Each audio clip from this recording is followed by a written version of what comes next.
What's up guys, NepentheZ here and welcome back to another episode of The Road to Glory. I don't know why I said it like that. Today is going to be my first FUT Champs game. It's going to be live, a randomer style video. I've got a coffee, it's very hot still.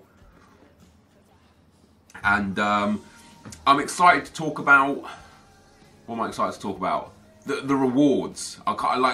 Just like EA over the course of the last sort of 3 months and some things that have happened that I don't really think people have cottoned on to. Of course, we did the Chris Smalling SBC. 2 days ago, I went and bought Antonio Valencia for 250,000 coins. I thought that's a bargain. You know, he gives a strong link to Walker. I upgraded this team a little bit. Nothing crazy. Just I literally added in Valencia and I also went and bought Sami Khedira for 160. And Stindl in the team. As I said to you guys, I wanted to improve this team and I thought let me try something a bit different. So everyone on this team gets 10 chem or 8 chem. Sami Khedira will eventually get 8 chemistry, as will not everyone will get 8 chem. Oh no, they will. Yeah, once I get I need a German manager from the Calcio A, and then everybody will get 8 chemistry or 10 chemistry after 10 games. And interestingly, I'm not going to be playing with this team. I might play with this team actually. I don't know. I might play with this team. So yeah, so we've got everyone on the defense has got 10 chem, 8 chem on Stindl, 8 chem on the striker, 10 chem on Salah, and 7 eventually 8 chem on Khedira. And the reason why I went for this was because, you know, as I said to you guys, the problems I have in the 4-1-2-1-2 narrow is that it was just too linear of a midfield. There wasn't enough height in a CDM role. So this is how the team's going to look now, is Khedira is going to go down in that spot down there, and this is how it's going to line up. So Khedira, a nice 6'2". High work rates are going to be interesting, but I think Nainggolan was high anyway. 4-star weak foot is great, very good, well-rounded stats, and we've got a shadow card on him. And then Stindl on the outside is very much like a Modric or a Hamsik. And in fact, if you compare Stindl to Hamsik, they have like ridiculously similar stats. Hamsik has a little more pace, a little less shooting, a little more passing, a little more dribbling, a little more defending, and a little more physical. And I don't mind the fact, like, I think Hamsik is one of the best midfielders I've used this year, period. So the fact that Stindl, who I also think is one of the best midfielders I've used this year, period, is just marginally worse, I don't mind that too much. Hamsik, of course, 4-star, 3-star, 6 foot high medium. Stindl coming in at 4-star, 3-star, 5'11", medium. So they are as close to as identical as you can get. So Stindl's going to be on the outside. Now, obviously, Eriksen is nothing like Modric, right? They're both wildly different players. Modric has less pace, less shooting, less passing, same dribbling, less physical, but far more defending. Modric also has 4-star, 4-star, high, medium, 5'9", whereas Eriksen has 5-star, 4-star, high, medium, 5'10". So on those side of things, they're very similar. The only difference is that where Eriksen has a 5-star weak foot, Modric has a bit better defending. But I think this midfield overall is just far more complete as a midfield. The new premium SBCs have thrown a spanner in the works. I was looking at what it would be to change this team back around and potentially get in some of those new SBCs. And, you know, I could put Lahm in at right back. I could put Stindl down at CDM. And then I could put Alonso or Khedira up at striker there, and everyone would still get the same sort of chemistry. But what I thought I'd do first and foremost, because that would then ruin the chemistry of Chris Smalling, I thought what I'd do first and foremost is we'll play this weekend league with this team as our secondary team.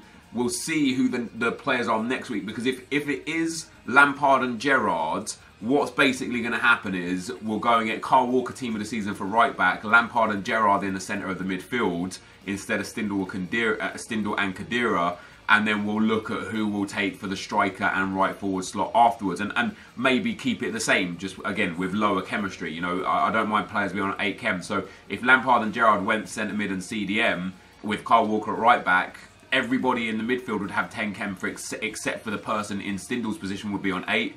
And then once again, we'd have 8 on Icardi and 8 on Salah.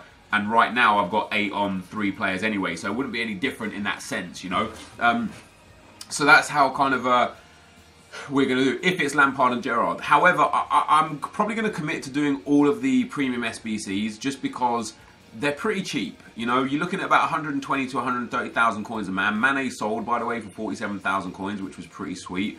Yeah, they're pretty cheap. I was looking at if I could already do some of the premium SBCs currently, and I pretty much can. I will do Jack Butland in the next video. I'm not going to do it in this video, but I definitely want Jack Butland. I'm just going to use De Gea for today's video.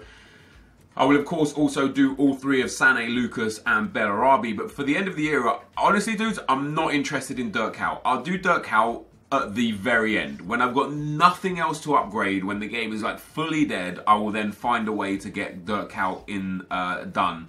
And the same with Totti, because Totti just doesn't work for me. That stamina levels for Totti, I'm just not interested in, right? However, Philippe Lahm and Xavi Alonso I like the looks of, and they're relatively easy for me to do because I already have that 88 Muller. I mean, what I've got here, 3 team of the seasons, all untradeable. Ibarbo and the goalkeeper, the red card untradeable, and 88 Muller untradeable. These are all so high rated already that I could literally just go and get generic Bundesliga players to put in here to complete. And now, I don't care about Plattenhardt, right? I use him for 90 games. I don't know how much Plattenhardt costs on the market. Like, probably the way I was looking, like I was watching Castro earlier, and Fazio was extinct. Team of the season, Fazio. That's not a lie. Okay, that was the truth. There you go. There is one Fazio. So when I think about that, I think about like Plattenhardt, and I think, is someone like Plattenhardt gonna actually be extinct? Is his value gonna be quite high? And it turns out he's actually worth about 50,000 coins. I don't know how many coins he was worth before. Then I think okay, who were the dudes that I was picking up for super cheap, you know, 20, 30k. Dario Serna was a dude that I was picking up for 25, 30k. He's basically extinct at like 40 to 50k. It's ridiculous. Every team, I wish, because you need 3 team of the seasons per turn, right? I wish I'd kept hold of, all those team of the seasons before, although then I wouldn't have the team that I had. You know, I'm happy with what I've got. But in terms of like what I actually have available, for completing the premium SBCs, the end of the year SBCs, I've got plenty. You know, I probably won't trade in Hummels now because he gets that perfect link to Lahm. I won't trade in Isco or Oblak because they're just too good of a player to trade in. But I will happily trade in Silva, Alderweireld, even Giuliano. I'll happily trade in Samuel Eto'o, Sigurdsson. Not keen because of strong links. I'll happily get rid of Callejon, Smolov, Pereira, Plattenhardt, Pulisic, Seri, Crescito, and Elia. And that just really negates the need for me to go and buy Team of the Seasons to put in those things. Anyways, Foot Champions is upon us. I don't know how many I'm going to play today, dudes. Well, today I'm going to play 1 or 2. I'll start with this team, I'll tell you what. I'll start with this team. How's the fitness on the other team anyway? It's not the best. So I'll start with the brand new team. I don't know how many I'm going to play this weekend league because the rewards in general, and this is what we're going to talk about today, but the rewards in general aren't great, okay? They're not bad. They serve a purpose, but they're not great. People don't want to play against the footies. They're just so scared. They see a pink kit and just immediately know that you've got footies. So yeah, they serve a purpose, but I don't believe that it's worth busting gut for to get these rewards in that sense. He's going to back out again because of his pink kit. I might have to just change it. Oh, he's going to play. Okay, so opponent number 1, the Boss Gamer. Interesting team. Nice red player there, Legend of Veron. Quite a basic team other than that though. But yeah, so I'm not going to bust my gut to play it. I am going to bust my gut to make sure I get Elite 1 for the month, which is 90 wins. I've already got 30 wins, so I only need 60 wins from 3 weekend leagues, which is 20 a weekend. So as long as I get to like Gold 3 each weekend, the next 2 weekends, and then I'm going to go for Elite the 4th weekend because of the Team of the Year awards, it won't be a problem, right? But what EA have done has served a purpose. Literally just think about the last 7 days, right? So in the last 7 days, they have done the marquee matchups that gave a untradeable Screamer card rewards, and then they've done these premium SBCs that require a Screamer card for, okay? So all you had to do was do the 20,000 coin marquee matchups, and you got yourself not only a guaranteed Screamer card, which you're gonna need, but you also got yourself the packs that go with those marquee matchups. So that was good from EA, and I don't think EA got enough credit for that. If you then look, at, oh, it's perfect. Yeah, if you then look at what they did for the rewards, in the rewards for Elite and higher, they gave ones to watch cards, they gave screamer cards, and they gave informs. And you'll notice that what you require for the current premium SBCs are ones to watch cards, informs, and screamer cards, along with the, I mean, you don't have to have the red cards, but you can use the red cards, right? Oh, Antonio Valencia on his debut, horrendous shot. And then last week, I can't remember what it was. So the El Rondo, not even last week, just a few days ago, or Chris Smalling on his debut, the El Rondo gave a ones to watch player untradeable. So EA are literally giving us the opportunity to do these SBC premiums for super cheap, right? Just super cheap. They're just giving us the opportunity because of the way they're doing the current rewards. And nobody was paying attention. And now this is both a problem with how EA work and how they talk to their customer base, and also it's part and parcel the problem of the spinsters through social media, on Reddit, on YouTube videos. It's part of our problem too, because when EA do something, we get it in our heads what should be the outcome, and we don't deviate from that and don't look at the bigger picture. And I say that in the sense of, remember when EA did that 84 rated untradeable and tradable not ones to watch, team of the week thing? Well, EA might have been doing that because they're like, hey, we know what's coming in a few weeks, 4 or 5 weeks time for futties. So it might well be a situation where we're going to let people just stack up on these, have them in their clubs, and then then it's going to be super cheap for them. Because right now, if you want to go and buy a ones to watch card or a footies card, sorry, a screamer card, they're mad expensive, right? Like even the team of the season cards, they're mad expensive. If you don't already have team of the season cards in your club, you got to go and spend 40 or 50,000. You might be able to get the odd one here for 30, 35,000, especially the lower rated ones. But you might have to spend 40 or 50,000. I had a feeling he was going to quit. 2-0 there. We'll go straight into another game. But yeah, you might have to spend 40 or 50,000 to get each team of the season card if you don't already have untradeable ones in your club. So everything EA have done up to now has been a benefit to us if we were just paying attention. If we literally sat there and thought, okay, EA, everyone was like, what's the point of these inform upgrades, the untradables? They're useless. You're getting informs that nobody ever uses anymore. There's better players out there for cheaper. You could do this, unless you get like a walkout that's going to be amazing. They just really don't have any value. Well, actually, they do have some value. They have lots of value. And the reason why they have lots of value is because of these premium SBCs. If you did it right, if you stacked your club up, and not even stacked your club up, but just kept in your club, if you just kept in your club 3 or 4 informs, 3 or 4 screamer cards, 3 or 4 ones to watch cards, a little bit of this and a little bit of that, you would be able to do these premium SBCs for basically nothing. Or, 50 to 80k instead of 150 to 200k is what you'd be able to do them for. And we didn't pay attention to that. So that's kind of on us, because what we were asking for was, we want guaranteed team of the season upgrade packs. And then what everyone did was they took those guaranteed team of the season upgrades and they kept trading team of the seasons through and through and through and not holding on to any. And that was a mistake. The only thing that I take issue with EA is why they're so secretive about it.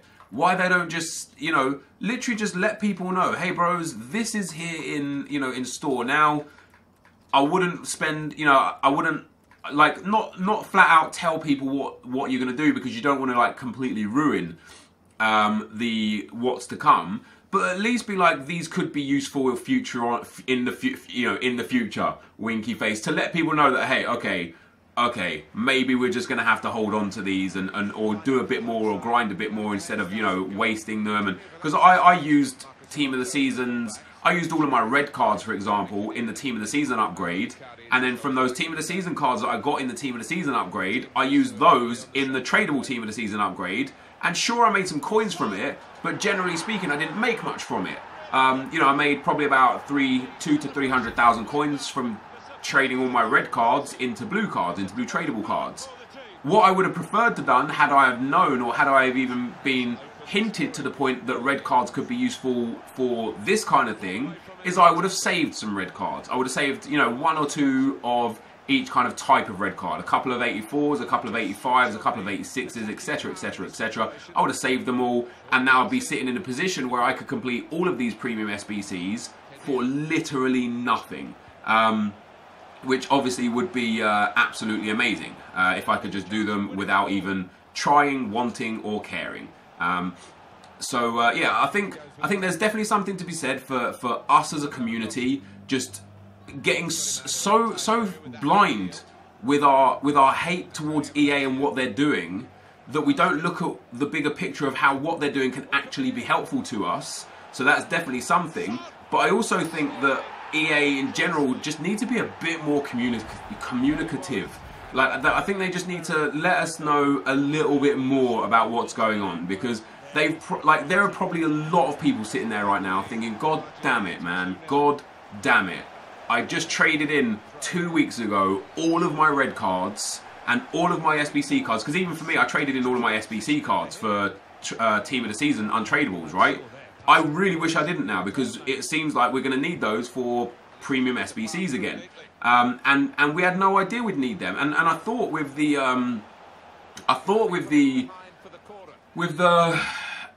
loan SBCs, which by the way have been extended by an extra week, the SBC loans, right? Not the marquee transfer loans. They've expired after 7 days. But I thought the reason why EA were doing those is because it seemed to be, for me, the case was, oh hey, we've got a premium SBC out that requires an SBC card, and a blue one as well, not a regular one, like not a purple one that Ibra's got, not, you know, none of those, not a premium SBC or anything like that. You have to do it as a blue SBC. You need one of those to get this Francesco Totti. And so I thought EA were going to be bringing back the SBCs so that people who didn't do them, didn't have the game or didn't have the funds to do them, have equal opportunity in the late game, you know, not late in the game, but late FIFA game. They have an equal opportunity to be able to do those SBCs. So, you know, let's say you bought the game 2 weeks ago, you'd find it very, very difficult to be able to do that Totti SBC unless you went and did one of the league SBCs, right? You know, the Suarez or the Griffiths, you know, they'll still be there available for you. But if you've already done those, let's say you bought the game, you know, I don't know, February or March. Let's say you finally got the money to buy the game and you've done all those SBCs and you've used them all in the upgrade. EA never specified that you're going to possibly need those SBC cards. And so my thought process was, EA were like, hey, for everyone that missed out, we're going to give you an opportunity to get one of the, you know, just one of the old SBC cards, like that Fernandinho card, for example. I mean, he's an okay card. He was very, very important during some weekend leagues for me. You know, I think he played like 400 odd games for me, and he was really, really important to the cause, right? But right now, he's not really that good enough. You know, you could buy N'Golo Kante, who's got very, very similar stats, for 9,000 coins. So that Fernandinho isn't necessarily worthy of being concerned about. So it surprises me that it's a loan. You know, it surprises me that it's a loan, because I'm like, damn, what difference would it make if it was the full card? Because all people would do is either do the card and then turn it in to help them get the Totti SBC, or they do the card and then it's just sitting in their club and they can't do anything with it anyway. You know what I mean? It's not like they'd be able to sell it on the market and make a profit and ruin the market in any way, shape or form. It would be no adverse effect if you were able to do it. And maybe EA was thinking, oh, what if somebody did it and they already had one and now they've got two? Well, that's their dumb fault, right? That's their stupid fault. You know, if you've got one already and then you do the next one and think, oh, I'll be able to have two in my club, you're just an idiot. You know, like at some points you've got to just allow people to make the mistakes. You know, so maybe you know, it might be a case where, you know how you can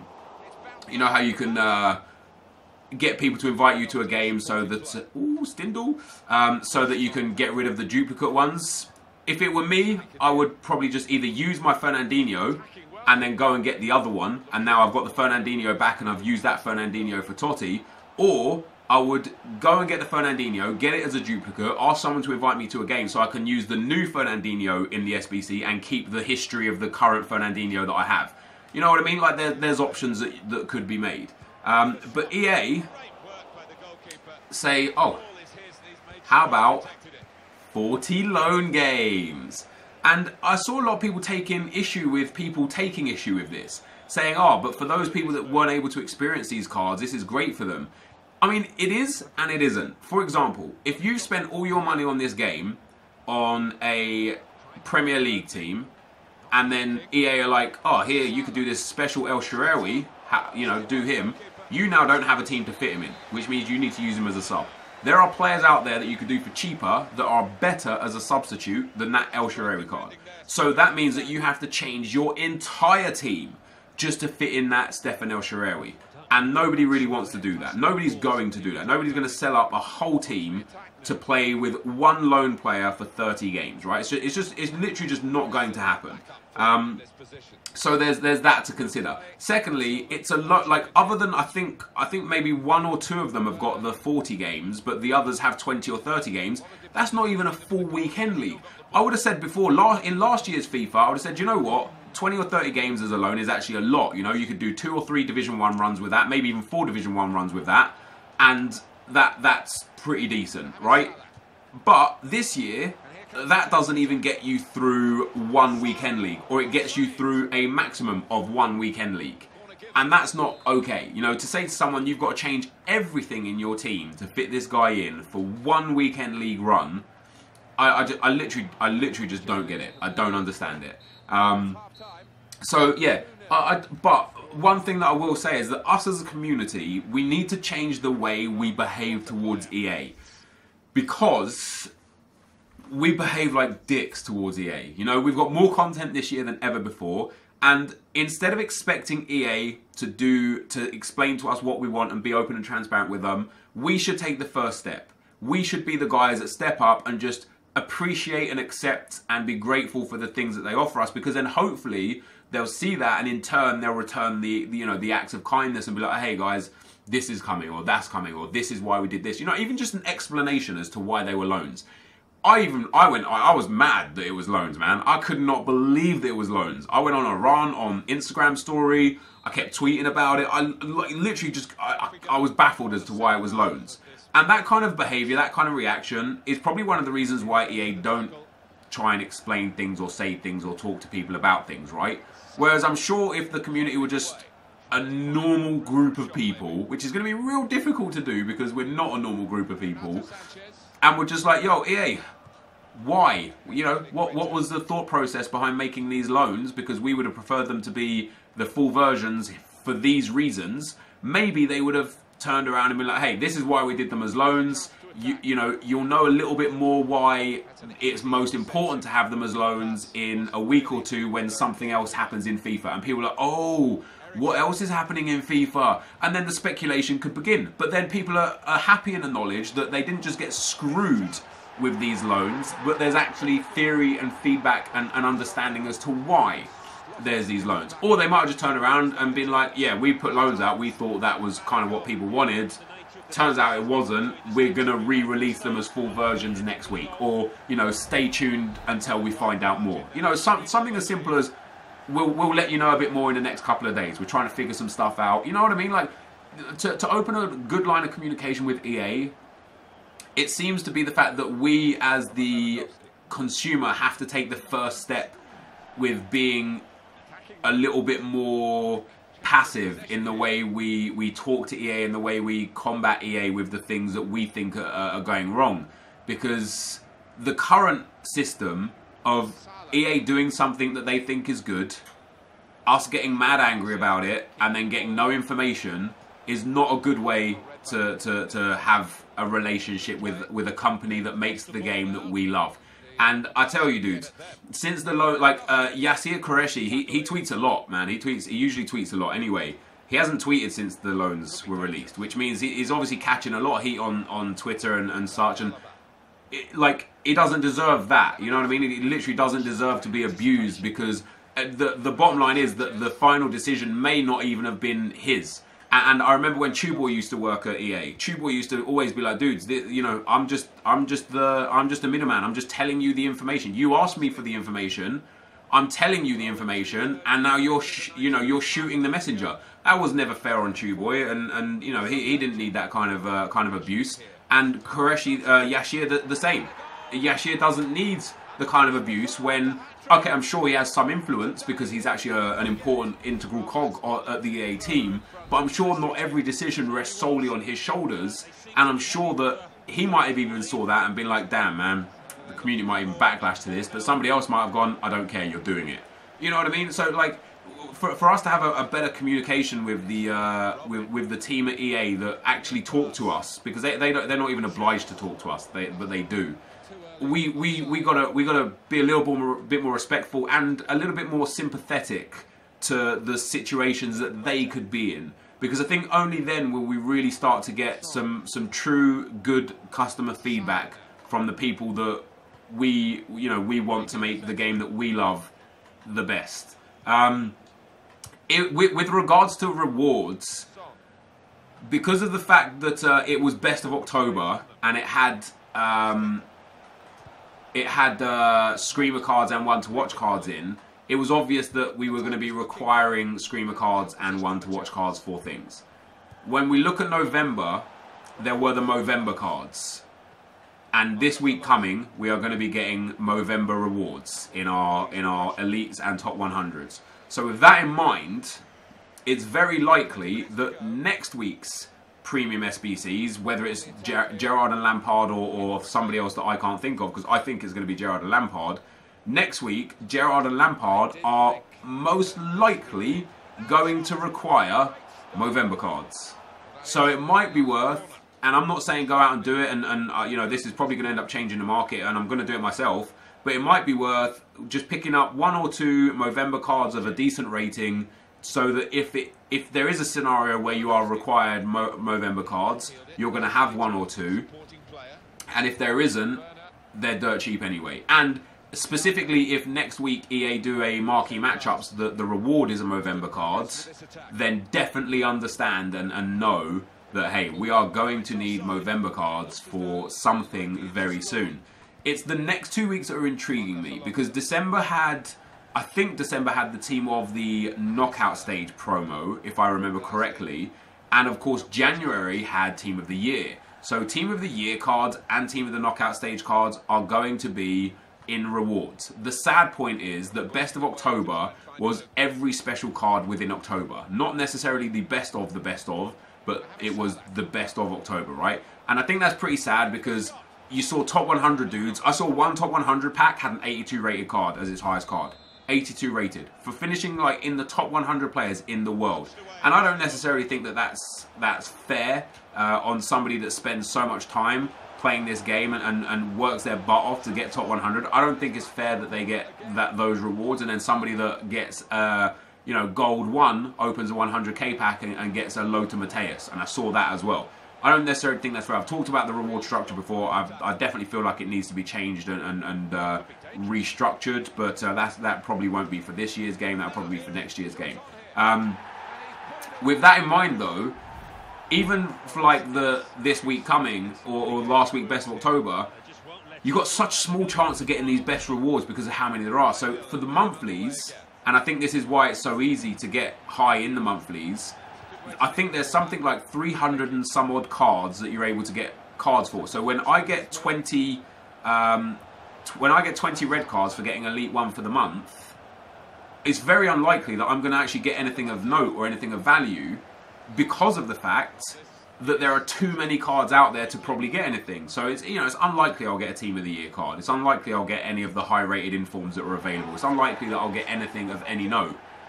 But what I just talked about this whole video, let's have a think about why EA would do it, and why EA would give everybody an easier opportunity to get the red cards. And the answer to that question has simply got to be because red cards are going to be required for something a little later on in the game cycle. And yep, sure, it might be so late in the game that it makes next to no difference, but it wouldn't surprise me if in 3 or 4 weeks EA dropped something that required quite heavily red cards. Whether it be like another SBC, you know, like an ultimate SBC or something. You know, there's so many things that they could do. And there's no reason for them to give people easy chances to get red cards if they're not going to have them use those red cards, especially due to the fact that other than Team of the Year, those red cards are going to have no value. You know, if you get 20 red cards and you get 20 of them that are all 81 or 82 rated, it's not going to improve your team or do anything for you at all. So it's kind of like, oh, what's the point of having them? Well, exactly. What is the point of having them? What can we expect to see from EA over the next 3 or 4 weeks that might require us to use a whole bunch of red cards? So keep that in mind, guys, before before we and I include me in this because I slated it too. Before we sit there and slate EA for, oh God, we're going to get 20 red cards or 12 red cards or 5 red cards from an absolute massive pool of players, we're probably going to get nothing good. Don't think about what you're getting and whether it's good or not. Think about what you're getting it for and whether it can be usable or not. And I think that's an important thing to look at going forwards. Anyway, we got 2 wins. That team, I don't remember. I literally don't even remember that game. I was playing that on autopilot. The first game as well, I was playing on autopilot. I don't remember the goals. I don't remember how the game's played. I'm 2-0. Very happy with that. This is the end of the video. Thank you guys for watching. And I'll see you next time. I'm out. Peace.